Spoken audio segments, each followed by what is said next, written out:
नमस्कार विद्यार्थी मित्रांनो, आज आपण अरिथमॅटिक प्रोग्रेशन विषयी अधिक माहिती पाहूया. तर अरिथमॅटिक प्रोग्रेशनमध्ये म्हणजे नेमकं काय हे तुम्हाला कळणं गरजेचं आहे. ते कळण्यासाठी फर्स्ट ऑफ ऑल तुम्हाला सिक्वेन्स म्हणजे नेमकं काय हे माहिती असणं गरजेचं आहे. सिक्वेन्स यालाच क्रमिका असं म्हणायचं. सिक्वेन्स म्हणजेच क्रमिका. क्रमिका म्हणजे नेमकं काय हे सुद्धा तितकंच महत्वाचं आहे. क्रमिका म्हणजे काय तर तुम्हाला एक एक्झाम्पल जर पाहिलं तर तुम्ही सनफ्लॉवर पाहिलेला असेल. सनफ्लॉवर तर त्या सनफ्लॉवरचे जे सीड्स असतात ते कसे असतात, एका सिक्वेन्स मध्ये असतात. आणि त्या सिक्वेन्स मध्ये कसं असतात तर सेंटर पॉइंटला सर्वात मोठा सीड असतं आणि तिथून पुढं छोटा होत जात असतो. तर अशा पद्धतीनं तुम्ही काय करतात तर सिक्वेन्स आहे असं आपण म्हणू शकतो त्या सीड्सना. तर सिक्वेन्स म्हणजे नेमकं काय तर नंबर्स अरेंज्ड इन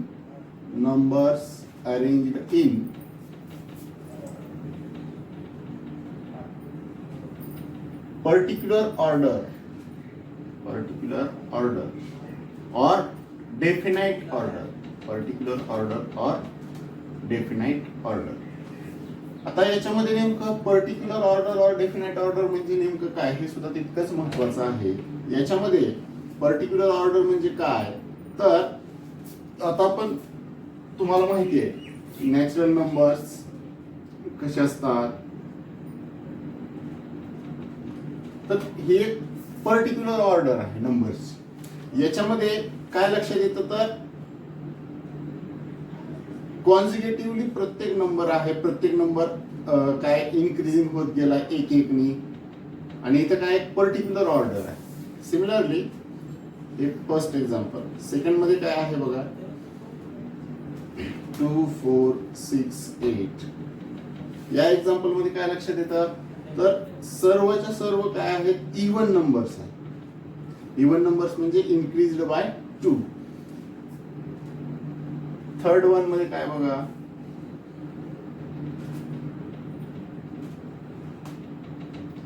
1 4 9 16. इथं काय लक्षात येतं आपल्याला तर हे परफेक्ट स्क्वेअर नंबर आहे. परफेक्ट स्क्वेअर नंबर म्हणजे इथं काय लक्षात येतं 1 4 मीन्स 2 स्क्वेअर 3 स्क्वेअर 4 स्क्वेअर अशा पद्धतीनं ते अरेंजमेंट आहे. Similarly 1 upon 8 1 upon 27 1 upon 64. याच्यामध्ये काय आहे तर डिनॉमिनेटरला परफेक्ट क्यूब नंबर आहे. काय in the denominator perfect cube number. तर अशा प्रकारच्या ज्या ऑर्डर्स आहेत या ऑर्डर्सनाच काय म्हणायचं सिक्वेन्स असं म्हणायचं. आणि या सिक्वेन्स मध्ये आणखी एक उदाहरण आपल्याला पाहता येईल.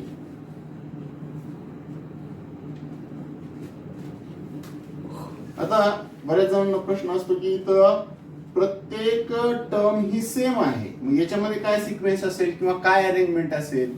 तर इथं काय अरेंजमेंट आहे लक्षात ठेवा की एव्हरी टर्म्स मधला डिफरन्स काय आहे 0 आहे. म्हणून इथं काय म्हणायचं या सिक्वेन्सला काय म्हणायचं आहे कॉन्स्टंट सिक्वेन्स असं म्हणायचं. काय म्हणायचं constant sequence.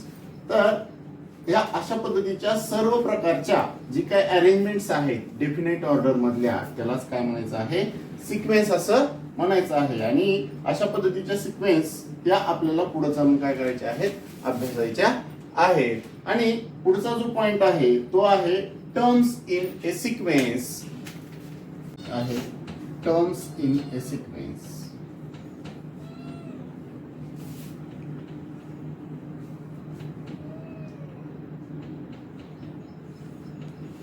Terms in A sequence म्हणजे काय तर सिक्वेन्स मध्ये असलेल्या टर्म्स त्या कशा ओळखायच्या तर याच्यामध्ये बघा in particular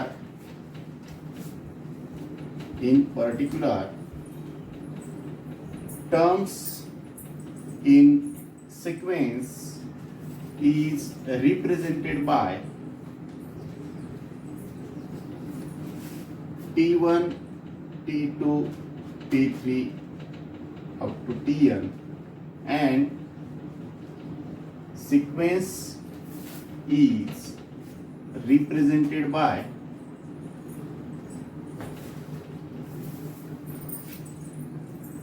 into curly brace. आता कर्ली ब्रेस म्हणजे काय, तर याच्यामध्ये या n च्या व्हॅल्यू काय असणार आहेत, इनफायनाइट असणार आहे आणि कोणताही रिअल नंबर असेल तर इथं लक्षात ठेवायचं. म्हणून त्या ठिकाणी कर्ली ब्रेसमध्ये आपण इनफायनाइट नंबर ऑफ टर्म्स काय करू शकतोय, लिहू शकतोय. म्हणजेच इथं काय लक्षात येतं, तर जी फर्स्ट टर्म आहे त्याला T1 म्हणायचं. कोणत्याही सिक्वेन्स मध्ये पहिली टर्म आहे त्याला T1, दुसरी टर्म आहे त्याला T2 आणि तिसरी टर्म आहे त्याला T3. तसंच शेवटची जी टर्म आहे त्याला काय म्हणायचं, Tn. फॉर एक्झाम्पल जर पाहायचं झालं तर काय सांगता येईल, 2, 4, 6, 8 याच्यामध्ये here first term T1 is equal to 2, second term T2 is equal to 4, third term T3 is equal to 6, fourth term T4 is equal to 8. त्यानंतर सेकंड आहे 4, 4, 4, 4 असे इनफायनाइट टर्म्स असतील. here T1 is equal to 4, T2 is equal to 4, T3 is equal to 4, T4 is equal to 4. तर ह्या अशा पद्धतीने आपण terms काय करू शकतो, रिप्रेझेंट करू शकतो. म्हणजे फर्स्ट टर्मला T1, सेकंड टर्मला T2, थर्ड टर्मला T3, फोर्थ टर्मला T4. तर अशा पद्धतीने तुम्हाला सिक्वेन्स मध्ये असलेल्या टर्म्स काय करायच्या आहेत, रिप्रेझेंट करायच्या आहेत. आणि नेक्स्ट जो आपला पॉइंट आहे तो महत्वाचा पॉइंट जो की चॅप्टरशी खूप रिलेटेड असेल आणि तो म्हणजे अरिथमॅटिक प्रोग्रेशन. म्हणून पुढला जो पॉइंट आहे आपला तो आहे अरिथमॅटिक प्रोग्रेशन. बघा आता या पॉइंट मध्ये अरिथमॅटिक प्रोग्रेशन म्हणजे नेमकं काय हे तुम्हाला समजणं गरजेचं आहे. आता याच्यामध्ये नेमकं ते समजून कसं घ्यायचं आहे त्यासाठी फर्स्ट ऑफ ऑल आपण इथं एक्झाम्पलचा आधार घेऊयात. 100, 70, 40, 10 एक फर्स्ट नंबरचं एक्झाम्पल. Second example 4.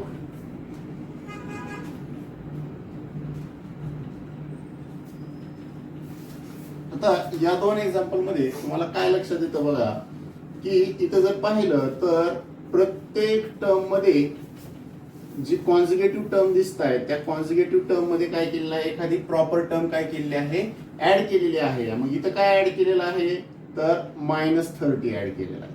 पुढल्या टर्म मध्ये सुद्धा लगतच्या -30, इथं सुद्धा -30 ऍड केलेला आहे.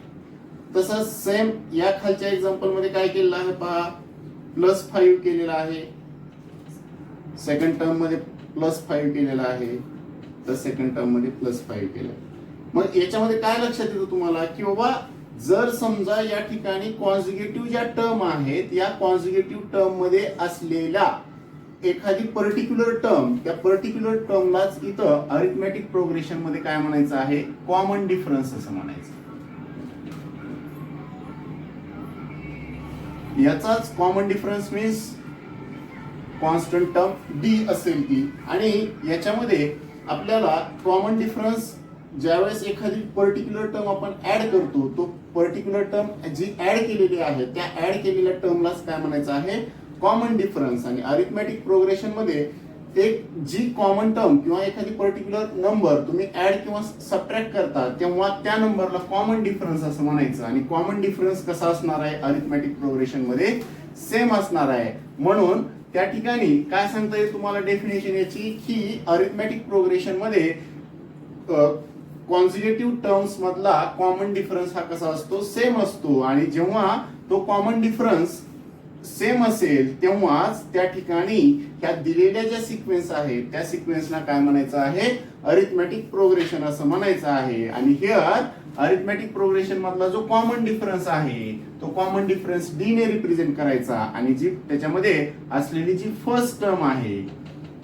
ती फर्स्ट टर्म स्मॉल ए ने दर्शवायची आहे. आणि नंबर ऑफ टर्म्स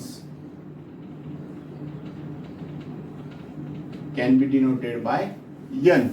तर हे अशा पद्धतीनं तुम्हाला अरिथमेटिक प्रोग्रेशन बद्दल तुम्हाला सांगता येऊ शकतं. आता हे झालं अरिथमेटिक प्रोग्रेशन म्हणजे नेमकं काय, तर त्या अरिथमेटिक प्रोग्रेशन मध्ये ज्या टर्म्स येतात, टर्म्स म्हणजे कोणत्या येणार, T1, T2, T3, ह्या नेमकं तुम्हाला कशा प्रकारे मिळवता येतात, तर त्या कशा प्रकारे मिळवायच्या हे आपण काय करूयात, पाहूयात.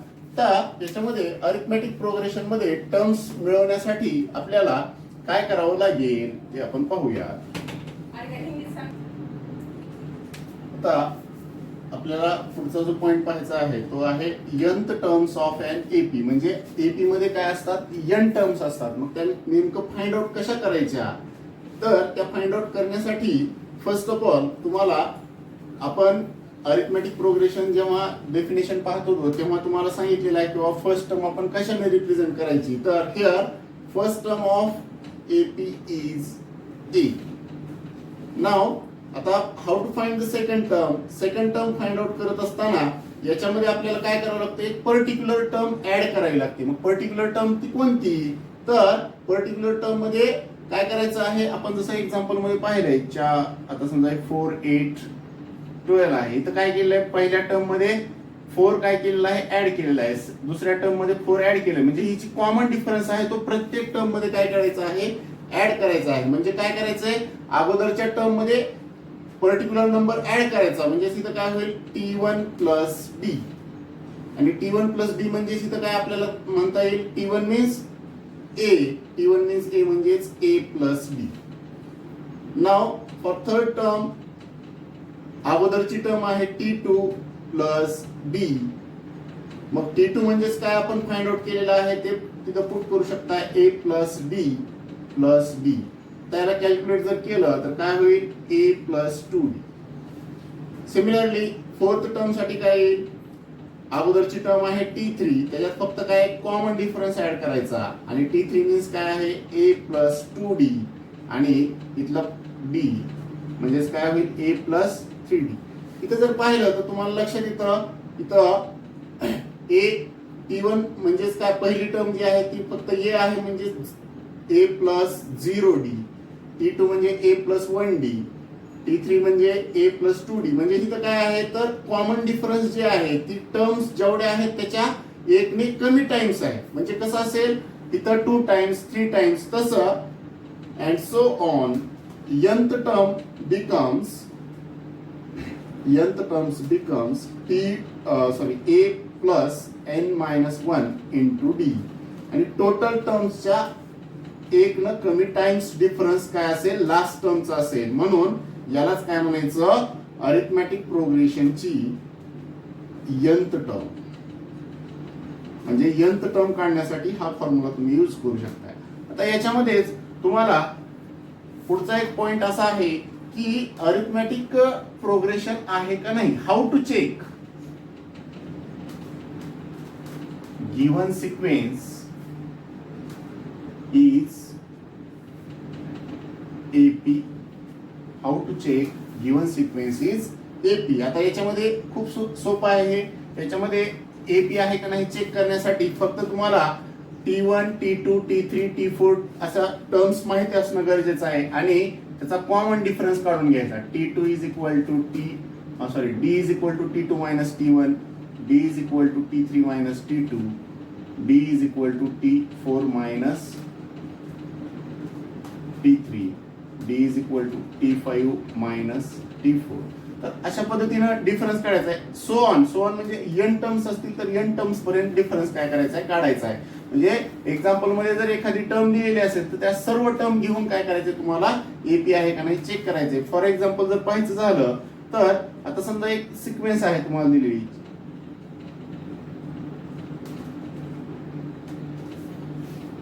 आता याच्यामध्ये तुम्हाला ही सिक्वेन्स एपी आहे का नाही चेक करण्यासाठी फर्स्ट ऑफ ऑल तुम्हाला टर्म्स फाइंड आउट करणं गरजेचं आहे. First term T1 is equal to 4, T2 is equal to 5, T3 is equal to 7, T4 is equal to 9, T5 is equal to. AP ची definition आपल्याला काय सांगता येते की एपी मध्ये काय असतो, हा जो कॉमन डिफरन्स आहे तो सेम आला पाहिजे. मग आता इथे येते का पाहूया. मग इथं फर्स्ट डिफरन्स काय, D is equal to T2 minus T1. D is equal to T2 minus T1 म्हटल्यानंतर कशा पद्धतीने येणार आहे पहा, 5 मायनस 4 इज इक्वल टू 1. त्यानंतर डी इज इक्वल टू पुढला काय, T3 मायनस T2. इथं काय होईल, 7 मायनस 5 2. आता इथं बघा, फर्स्ट जो डिफरन्स आहे तो 1 आहे, सेकंड आहे तो 2 आहे. आता इथं डिफरन्स डिफरंट आले, मग पुढे सॉल्व्ह करायची गरज नाही. Here common difference is not same, not same म्हणा किंवा not constant म्हणा. Therefore given sequence is not an AP. तर अशा पद्धतीची आपल्याला उदाहरणं काय करता येऊ शकतात, पाहता येऊ शकतात. आणखीन बघा, याच्यामध्ये फक्त एक लक्षात ठेवा की डिफरन्स कसा काढायचा आणि टर्म्स कशा फाइंड आउट करायच्या. आणि हा जो तुमचा फॉर्म्युला असेल तो nth टर्म काढण्यासाठी, म्हणजे n टर्म्स म्हणजे इनफायनाइट टर्म तुम्ही याच्यावरून काय करू शकताय, फाइंड आउट करू शकताय. तर पुढं बघा एक्झाम्पल्स आपण पाहूया. बघा आता या क्वेश्चन मध्ये काय सांगितलंय, which of the following sequences are AP, if they are AP find the common difference. आता हिअर एपी आहे का नाही हे कसं चेक करायचं हे आपण पाहिलेलं आहे एक्झाम्पल मध्ये. का मग तिथं आन्सर मध्ये बघा, फर्स्ट ऑफ ऑल टर्म्स किती आहेत त्या लिहायच्या आहेत. T1 is equal to 2, T2 is equal to 4, T3 is equal to 6, T4 is equal to 8. आता how to find the common difference. D is equal to formula we know that T2 minus T1, 4 minus 2 is equal to 2. D is equal to T3 minus T2, 6 minus 4 is equal to 2. D is equal to T4 minus T2, that is equal to 8 minus 6. Here common difference is same. Here common difference is same. Therefore given sequence is an AP. तर अशा पद्धतीनं आणखीन एक आपल्याला उदाहरण पाहता येईल. Second question मध्ये बघा काय दिलेलं आहे,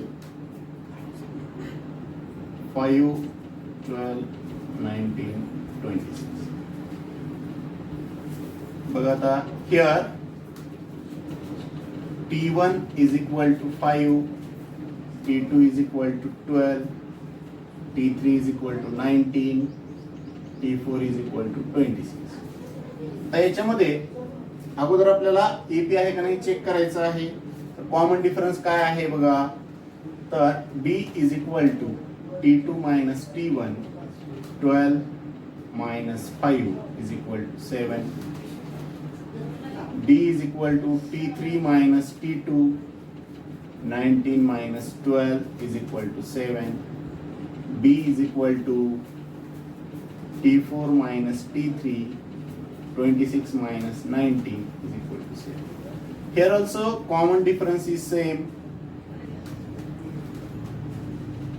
Same म्हणा किंवा constant म्हणा, common difference is same. Therefore given sequence is an AP. आता आपल्या इथं या प्रश्नामध्ये पुढे इथं सांगितलंय की जर समजा if they are AP find the common difference. आपण कॉमन डिफरन्स ऑलरेडी काढलाय, फक्त फायनली लिहायचा common difference D is equal to 7. तर अशा प्रकारे आपल्याला भरपूर उदाहरणं सोडवता येऊ शकतात. इथं फक्त लक्षात काय ठेवायचं, कॉमन डिफरन्स सेम असेल, कॉमन डिफरन्स सेम नसेल. जर कॉमन डिफरन्स सेम असेल तर एपी म्हणायचं, नसेल तर एपी नाही. अशाच पद्धतीचं एक उदाहरण पाहूया. तर या एक्झाम्पल मध्ये सुद्धा आपण तशाच पद्धतीने फाइंड आउट करू शकताय. T1 is equal to 4, T2 is equal to 9, T3 is equal to 15, T4 is equal to 20. तर याच्यामध्ये D is equal to T2 minus T1 9 minus 4 is equal to 5.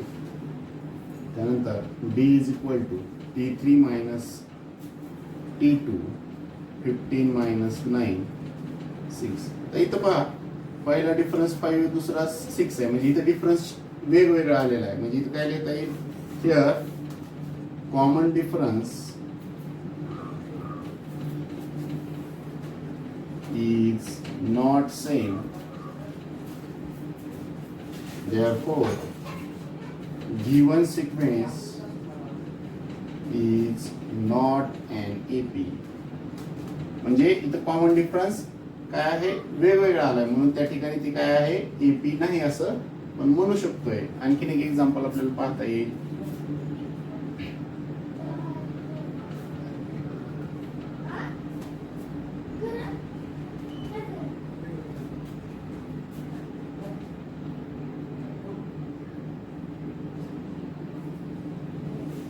तर या एक्झाम्पल मध्ये बघा, here T1 is equal to -7, T2 is equal to -12, T3 is equal to -17, T4 is equal to -20. D is equal to T2 minus T1 -12 -7. तर -12 आणि हे minus minus plus होणार, म्हणजे इथं काय येणार आहे, -5 येणार difference. Similarly, D is equal to T3 minus T2 -17 -12 -5. Similarly, D is equal to T4 minus T3 -24 -17 is equal to काय आहे, -24 आणि +17 म्हणजेच -7. इथं जर पाहिलं तर पहिले दोन डिफरन्स सेम आहेत, तिसरा वेगळा आहे. मग इथं सुद्धा here common difference is not same, therefore given sequence is not an AP. तर अशा आपण AP चे उदाहरण काय करू शकतो, AP आहे का नाही हे ठरवण्यासाठी आपण फाइंड आउट करू शकतोय.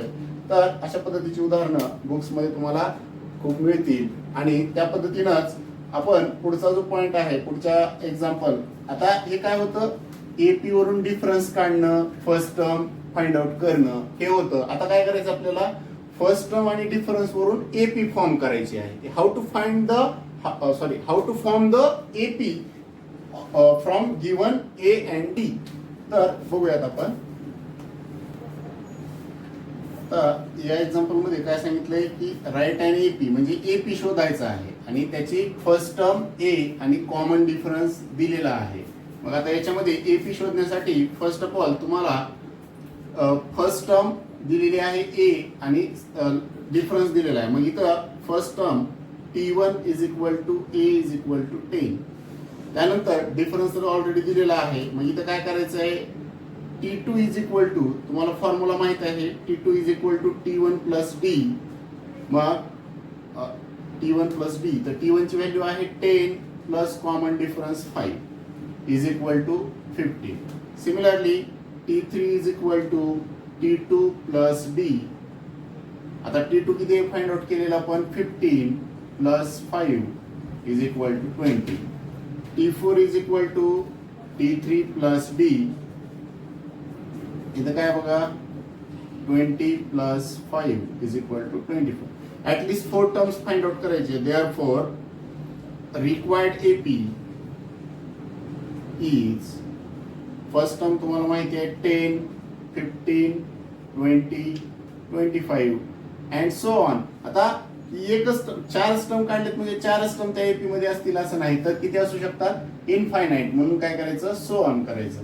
सिमिलरली फॉर सेकंड एक्झाम्पल काय दिले बघा, A -3 दिलाय, D 0 दिलाय. मग T1 is equal to A is equal to -3, T2 is equal to T1 plus D, -3 plus 0 is equal to -3, T3 is equal to T2 plus D, -3 plus 0 is equal to -3. T4 is equal to T3 plus D minus 3 plus 0 is equal to minus 3. Here each term is constant, म्हणून ह्या AP ला काय म्हणायचं, constant AP. म्हणून required AP काय असेल बघा, -3, -3, -3, -3 and so on. Similarly for third example काय सांगितलंय, A is equal to -7, D is equal to 1/2. मग इथं काय बघा, T1 is equal to A is equal to -7, T2 is equal to T1 plus D म्हणजेच -7 plus 1/2. तर इथे calculate करावं लागेल तुम्हाला. काय होणार आहे, cross multiplication, -14 plus 1 means -13/2. Now third term, T3 is equal to T2 plus D -13/2 plus 1/2. That is equal to -12/2 means -6. Similarly, fourth term, T3 plus B -6 plus 1/2. इथे काय होतं पहा, -12 plus 1/2 means -11/2. Therefore, required AP is -7, -13/2, -6, -11/2. तर अशा प्रकारची आपण उदाहरणं काय करू शकतोय, पाहू शकतोय. तर आपण पुढील उदाहरणं पाहूया. तर बघा, या एक्झाम्पल मध्ये काय सांगितलंय, find the 19th term of an AP. म्हणजे 19वी टर्म काढायची. टर्म म्हणजे T19 फाइंड आउट करायचं. तर ते कसं काढायचं, त्यासाठी फर्स्ट ऑफ ऑल इथं ही AP ऑलरेडी दिली, त्याच्यामुळं फर्स्ट टर्म माहिती असणं गरजेचं आहे. First term A is equal to 7, D is equal to, आता कॉमन डिफरन्स कसा काढायचा, तर कॉन्झिक्युटिव्ह टर्म मधला डिफरन्स कितीचा आहे, 13 - 7 6. कारण AP ऑलरेडी दिलंय त्यामुळे तिथं अडचण येणार नाही. तर 19वी टर्म काढायची म्हणजे n इज इक्वल टू 19 आणि टर्म कितवी आहे, T19 काढायची आहे. वी नो दॅट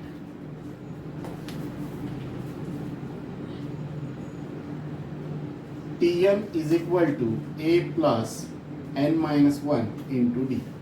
तर इथं n च्या जागेवर 19, A is equal to 7 plus n is equal to 19 - 1 आणि D इज इक्वल टू काय आहे, 7.